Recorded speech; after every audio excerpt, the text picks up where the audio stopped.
சஹான்ஜி பேசுகின்றேன்.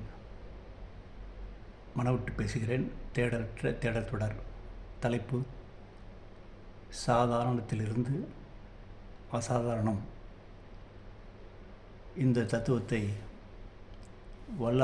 வள்ளலாரின் வாழ்க்கை வரலாற்றை சுட்டிக்காட்டி உங்களுக்கு விளக்க இருக்கின்றேன். வள்ளலார் சாதாரண, எளிமையான, இயல்பான தோற்றத்தில் இருக்கும் அவர் தன்னுடன் இருக்கும் அந்த விழிப்புணர்வை தொடர்ந்து கவனித்து அவருடைய தன் உணர்வை வளர்த்து கொண்டு பக்தி மார்க்கத்திலிருந்து ஞான மார்க்கத்திற்கு தாவியவர் ராமலிங்க அடிகளார் என்ற வள்ளலார். அவர் தன் உடல் தளத்தையும் மனத்தளத்தையும் மிக மிக நுணுக்கமாக உற்று நோக்கியவர். மாணிக்கவாசகர் என்ற நபரின் வாழ்க்கை வரலாற்றை உற்று நோக்கி இறைவனிடம் கெஞ்சி அழுது உருகி மன்றாடினால் அந்த இறைத்தன்மை அடையலாம். அது மட்டுமல்ல, அந்த மரணமில்லா பெருவாழ்வுக்கான சூத்திரத்தை, யுக்தியை மாணிக்க வாசகரிடமிருந்து பெற்றேன் என்று அவரே சொல்லியிருக்கின்றார். மாணிக்க வாசகர் அவர் உடல் காற்றில் கரைந்து உயிர் தெழுந்தார். அந்த ஒரு செய்தி ராமலிங்க அடிகளாரை மிகவும் ஆழ்ந்து சிந்திக்க வைத்தது. அதை அவர் சாதாரணமாக எடுத்துக்கொள்ளவில்லை. பக்தர்கள் பெரும்பாலும் அதை சாதாரணமாக எடுத்துக்கொள்வார். ஆனால் அதை உற்று நோக்கிய ராமலிங்க அடிகள், நாமும் இந்த உடம்பை காற்றில் கரைக்க வேண்டும், அதற்கு என்னென்ன விஞ்ஞானபூர்வமான நடவடிக்கைகள் செய்ய வேண்டும் என்பதை தன் உணர்வுடன் கவனித்து தன் உடல் தளத்தையும் மனத்தளத்தையும் தூய்மைப்படுத்தி பக்தி மார்க்கத்திலிருந்து ஞான மார்க்கத்திற்கு உயிர்த்தெழுந்து இறுதியில் மரணமில்லா வாழ்வதற்கான ஒரு வழித்தடத்தை நமக்கு ஏற்படுத்தி அருட்பெருஞ்சோதி தனிப்பெரும் கருணை என்ற தத்துவத்தை வெளிப்படுத்தி இறைவனை அந்த உயர்ந்த அதிர்வுகளோடு சந்தித்து அவரிடமிருந்து பெற்ற ஞான ரகசியங்களை இந்த பூகிலையிற்கு வழங்கி சென்றுள்ளார்.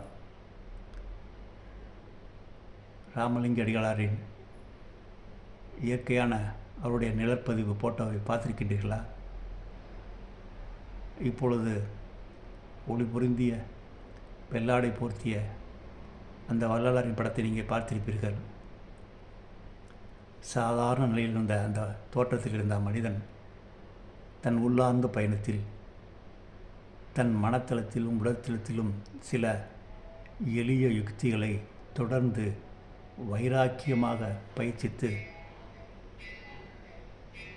உயிர்த்தெழுந்து மரணமில்லா பெருவாழ்வு வாழ முடியும் என்று தன் வாழ்க்கையை அர்ப்பணித்து அதை வெளிப்படுத்தியுள்ளார். இயேசு உள்ளார்ந்து பயணித்து உயர்ந்த எளிய கருத்துக்களை யூத மக்களிடையே பரப்பிய பொழுது யூத மக்கள் இயேசுவை வெறும் தச்சனின் மகனாக தான் பார்த்தார்கள். ஜோசப்பின் மகனாக பார்த்தார்கள். எளிய சாதாரண நிலையில் இருக்கும் மனிதரிடம், எளிய சாதாரண நிலையில் இருக்கும் மனிதரிடம்தான் அந்த அசாதாரணம் உள்ளார்ந்து உயிர்த்தெழுந்து அவர்கள் வழியாக பல ஞான யுக்திகளை வழங்கும் என்பதை இயேசுவின் வாழ்க்கை வரலாறும் நாம் அறிந்து கொள்ள முடியும். இயேசு கிறிஸ்துவ மதத்தை உருவாக்கவில்லை. அவர் உயிரோடு இருக்கும் வரை அவருடைய ஞான யுக்திகளை யூதர்கள் புறக்கணித்தனர். யூதர்கள் பெரும்பாலும் ஆணவ தன்மையின் உச்சத்தில் வாழ்பவர்கள், மிகச்சிறந்த அறிவாளிகள். அவர்கள் இனத்திற்கு ஒரு புதிய தீர்க்கதரிசி வருவார் என்று எதிர்பார்த்து கொண்டிருந்தார்கள். ஆனால் எளிய தோற்றத்தில் டச்சனின் மகனாக, ஜோசப்பின் மைந்தனாக வந்து நின்ற அந்த இயேசுவை அவர்களால் கண்டுணர முடியவில்லை. காரணம், அவர்கள் பார்த்தது ஆணவ பார்வை. ஆணவ மனதின் வழியாக ஒரு ஞானம் அடைந்த மனிதனை பார்த்தால் நீங்கள் அவருடைய சாதாரண தோற்றத்தை கண்டு புறக்கணித்து விடுவீர்கள். அவர்களை உள்ளார்ந்து பயணித்து அந்த உள்ளார்ந்த கண்கொண்டு பார்த்தால் அவர் எந்த நிலையில் உள்ளார்ந்து பயணித்திருக்கிறார் என்பது தெரிய வரும். அந்த எளிய உடலில் உறங்கிய ஆத்மாவை அவர் வெளிப்படைய செய்து அந்த பரமாத்ம தன்மையின் அதிர்வோடு இணைந்து அவர் செயல்படுகிறார் என்று ஆணவத்தன்மையோடு செயல்படும் மனிதனால் கண்டுகொள்ள முடியுமா?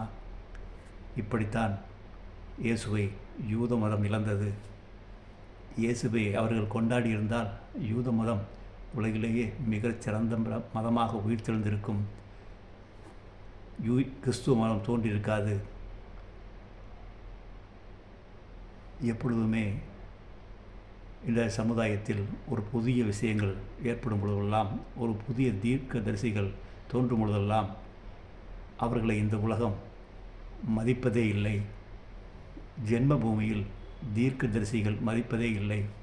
அதேபோல் வள்ளலாரும் இந்த பூமியில் சாதாரணமாக வாழ்ந்து பக்தி மார்க்கத்திலிருந்து ஞான மார்க்கத்தில் உயிர்த்தெழுந்து இன்னும் ஆழமாக உள்ளாது சென்று வேதங்களையும் வைதீக தத்துவங்களையும் புறக்கணித்து மனிதன் மரணத்தை கடந்து வாழ முடியும் என்று தன் உள்ளார்ந்த பயணத்தில் நிரூபித்து, அவர் நிரூபித்தது மட்டுமல்லாமல் மற்றவர்களும் மரணமில்லா பெருவாழ் வாழ வேண்டும் என்று பல குறிப்புகளை எழுதி நமக்கு வழங்கி சென்றுள்ளார். உள்ளார்ந்த உச்சத்தில் இருக்கும் மனிதன் தான் உணர்ந்த ஞானத்தை பகிரத்தான் ஆசைப்படுவான்.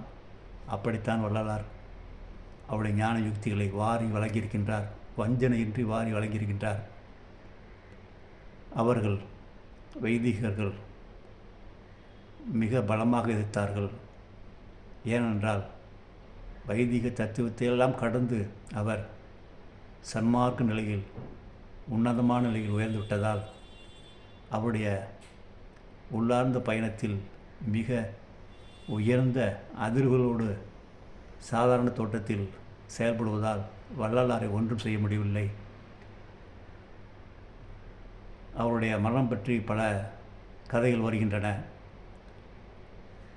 மனித உடம்பு செல்களாலானது. அந்த செல்களினுள் வெற்றிடம் அதிகமாக உள்ளது. அந்த வெற்றிடத்தில் ஒளி ஊடுருவக்கூடியது. இதை நுட்பமாக உணர்ந்த வள்ளலார் தன் உடலை அதற்கு தகுந்த உணவை கொடுத்து, தன் மனதிற்கு அதற்கு தகுந்த பகிர்ச்சியை கொடுத்து, தன் உடல் தளத்தில் உள்ள ஒவ்வொரு செல்லிலும் அந்த ஒளி பிரகாசமாக வரக்கூடிய அந்த நுட்பமான தத்துவத்தை உணர்ந்து செயல்படுத்தி தன் தேகத்தை ஒளிமயமாக்கினார். அந்த ஒளிமயமாக்குதலோடு நின்றுவிடவில்லை. அந்த தேகத்தையும் காற்றோடு கரைந்து இந்த பிரபஞ்சம் முழுவதும் உயர்ந்த அதி உயர்ந்த ஞான பிரங்கையோடு சூப்பர் கான்சியஸ் என்று சொல்லுவோமே, அந்த நிலைக்கு உயர்ந்து இப்பொழுது ஐந்தொழில் புரியும் வல்லமை நிலைக்கு உயர்ந்து இன்னும் நம்மளை வழிநடத்தி கொண்டிருக்கின்றார். சாதாரணமாக இருந்த ராமலிங்க அடிகளார் பக்தி மார்க்கத்தில் வந்து அவர் கண்ணாடியை பார்த்து எப்பொழுதும் பார்த்து கொண்டே இருப்பாராம். ஒரு நாள் கண்ணாடியில் அவருடைய தோற்றம் மறைந்து முருக தோற்றம் ஏற்பட்டதாம். அவர் முருக பக்தராக இருந்திருக்கின்றார். இந்த முருகன் என்றால் ஞானம், விழிப்புணர்வு, நெற்றிக்கண் ஆக்டிவேட் ஆனால் நீங்களும் முருகத்தன்மைக்கு உயர்ந்து விடுவீர்கள். அந்த நிலைக்கு உயர்ந்து அவர் பக்தி மார்க்கத்தில் இருந்தவர்கள் ஞானத்தின் உச்சத்தில் அனைத்தையும் புறக்கணித்தார். வைதிக முறைகள் அனைத்தையும் புறக்கணித்தார். சமய சடங்குகளை அத்தனையும் புறக்கணித்து சன்மார்க்கம் என்ற ஒரு ஒளியை ஏற்படுத்தி மனிதன் மரணத்தை வெல்ல முடியும் என்று தன் வாழ்க்கையை நிரூபித்து சென்றுள்ளார். இதை பொறுத்து கொள்ளாத வைதிகர்கள் இன்னும் அவர் மரணமடையவில்லை, அவர் கொலை செய்யப்பட்டார் என்று கதை கட்டி கொண்டிருக்கின்றார்கள். ஆதலால் மனிதா, நீ சாதாரணமாக உன் இயல்புடன் வாழ்ந்தால் அசாதாரணமாக தெய்வீகம் உன்னில் உயிர்த்தலும். ஆணவமற்று சாதாரணமாக உன் இயல்புடன், உனது இயல்பு என்ன, விழிப்புடன், அந்த விழிப்புடன் தொடர்ந்து பயணித்தால் உன்னுள் அசாதாரணம் நுழைந்து உன் வழியாக தெய்வீகம் வெளிப்படும்.